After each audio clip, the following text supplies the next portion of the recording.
Year, everyone, and welcome back to the channel. I hope everybody had some lovely holidays and a great New Year's. And of course, I hope you're excited to get back into the hobby with me this year. I've got lots of exciting and really cool stuff planned for this year. I'm so grateful that I get to have this experience talking to you guys and sharing my passion in these videos with you. So for watching my videos, thank you sincerely. I'm really glad you're here. In the last video, I painted this little guy, a tiny little teapot bird man. And this guy is for my Turnip28 army. If you haven't heard about Turnip28 yet, it's a miniatures game very similar to Warhammer, where you have armies and they fight against each other, and you can do some shooting and you can do some melee, and there's like terrain, but it's in the Napoleonic era and everything is corrupted by magical, freaky root vegetables. Now, I really love how this guy turned out. He's amazing, and I want my whole army to look like this. So the plan is I've got 36 models that are all these beautiful metal hand-sculpted miniatures by Andrew May and Black Crab Art. And I want them all to feature these goblin green bases and this purple, yellow, colorful, retro color scheme. So what I've done is I've divided the army into 3/3 of 12 models each. For this video, I have painted the first 12. They are currently already behind me. They're all finished. And I had so much fun doing it. The whole project is on a bit of a time crunch since the tournament is in 21 days. So I've still got 24 models to paint before then. So without further ado, let me introduce you to all of these beautiful models and show you exactly how I painted them. So that if you want to paint your models with a similar color scheme to this, you can follow my steps exactly and have the same result in the end. So let's go. So for this first batch of 12 models, we actually only need to paint 11 because we already painted one in the last video, which you can check out right here. First step for this classic heavy metal style painting is base coating, and I decided to start with the purple and the yellow here. These are very strong colors and they form the basis for our color scheme, so I want these to stand out and cover at least 50% of any model, so that when you view the whole army as a cohesive whole, you can see the paint scheme at a glance. These are paints with very high pigmentation and good coverage, which allows us to move quickly. Here you can see me mix up my own wash for the yellow, since I don't have any yellow contrast paints. And this is roughly 2 parts contrast medium to 2 parts seraphim sepia shade to 1 part Uriel yellow. And it creates this very warm and subtle shade. And I then highlight that with a 50-50 mix of Uriel yellow and my pale yellow, since the pale yellow on its own was a bit too stark of a highlight. And so I wanted to introduce this sort of middle ground in between and then use the pale yellow only as a very fine dot highlight and as like the final step in this yellow. You can see me putting it on there, and it is quite pale. It's almost like an off-white, and so I wanted to reserve this for the very final bits. And there you can see me applying that really finishes off the yellow quite nicely.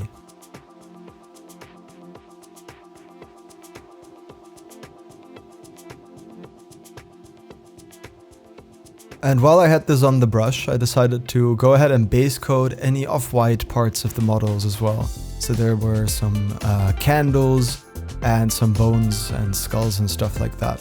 Moving on to some wood and some cloth and some leather stuff, and I base coated all of these in XV88, which is a sort of a brown, ochreish, muddy color by Citadel. And then for some of the other wooden bits, I decided to use this Dryad Bark paint, which is kind of similar to Rhinox hide, but a little less warm. Here you can see me paint some of the metal details. These are all very simple. Scale 75's Necro Gold for the gold and Lead Belcher for the iron.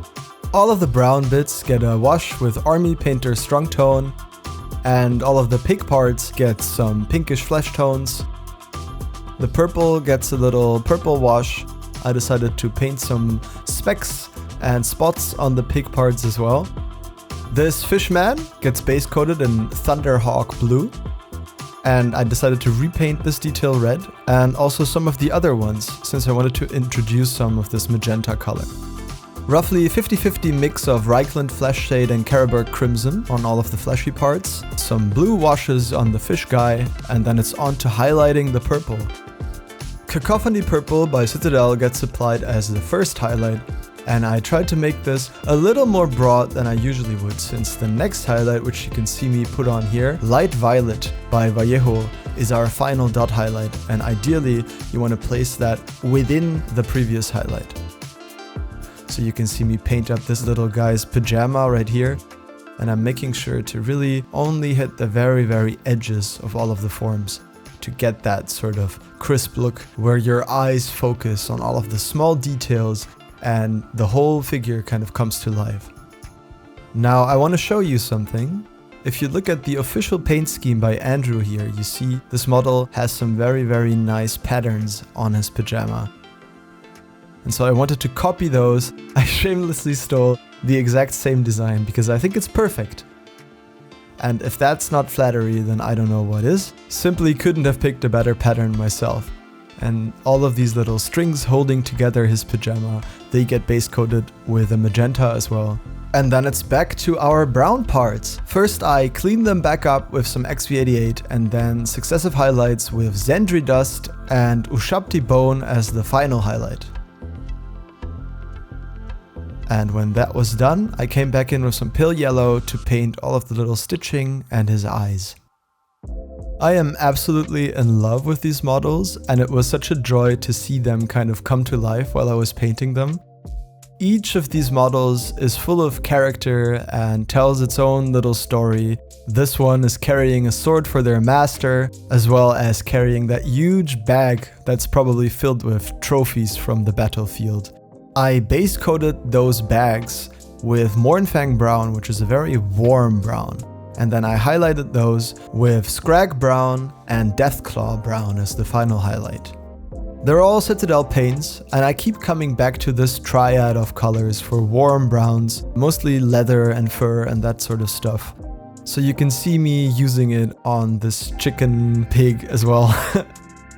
So this blue fishman kinda threw me for a loop at first. But then I started introducing this blue in some of the other models, and I think that really tied him in with the rest. To highlight him, I'm just mixing in some Citadel Baharoth blue and then some of our pale yellow for the final highlights, and that finishes him up quite nicely. The eyes, of course, also pale yellow, and so are the teeth, and then there's the tongue, which gets a coat of Screamer Pink, which is a soft magenta, which I also used for the ropes once again, and that gets highlighted with a mix of Screamer Pink and pale yellow. Here you can see me use that blue on this double-headed chicken before dotting the eyes with some pure white. I decided that the fishman needed some patterns as well, so I painted a tiny little checkerboard pattern on his sleeves, which of course also needs to be highlighted. All of those off-white bits get highlighted with pure white, and because I'm batch painting here, we're already pretty close to the end of this paint job. It's really quite simple. Just some final details left, including all of those very dark brown bits. They get highlighted with Steel Legion Drab, and then the final highlight is some Karak Stone over that. For the flesh, I highlighted this with Kislev Flesh, trying to follow those contours of the muscles and the forms. And then our final highlight is Flayed One Flesh, which really brings out those details and lets the skin stand out just as much as the rest of the models. And this looks very stark up close, but remember, they're supposed to look good as an army, and these models are very small. They're even smaller than most of my other Warhammer minis. Dotting the eyes of this little prince, who is actually the leader of the army, if you can believe it, and then putting some pupils in there. He's got a very vacant smile, but I think that kind of fits with his story. Now the metal details, they all get highlighted with Stormhost Silver, which is a very bright metallic paint, and it works both for the gold and for the iron. And so I just use that for both of them. And that's it. That's the whole, well, not the whole army. That's the first 12 models of the whole army done. And I think they're looking pretty good.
really happy with this whole project and how it's turning out. I sincerely hope the last of the goblin green deniers have been convinced by now, and I hope that you can see the vision coming together. I know some of you were a little bit skeptical about having a unified paint scheme for all of these models, even though they're supposed to be like ragtag assembled toys. But I think the addition of those magentas and that little bit of blue has kind of helped that, and also all of the patterns that we're going to introduce here. So the little stars on the pajama, cat, dog, and the stripes on this guy's pants. I think those make a big difference and make it look like actual fabric that's been stitched together. Makes it feel playful. There will probably be 2 more videos in this series. One of them will be me painting the wizard, because I think he deserves some special attention. It's just a pretty simple kit bash and some sculpting I did on this old Hero Quest wizard model, but I am absolutely in love with him and I want to spend some time making this right. So that'll probably be its own video. And then the last video will be me showing you the whole finished army. Hopefully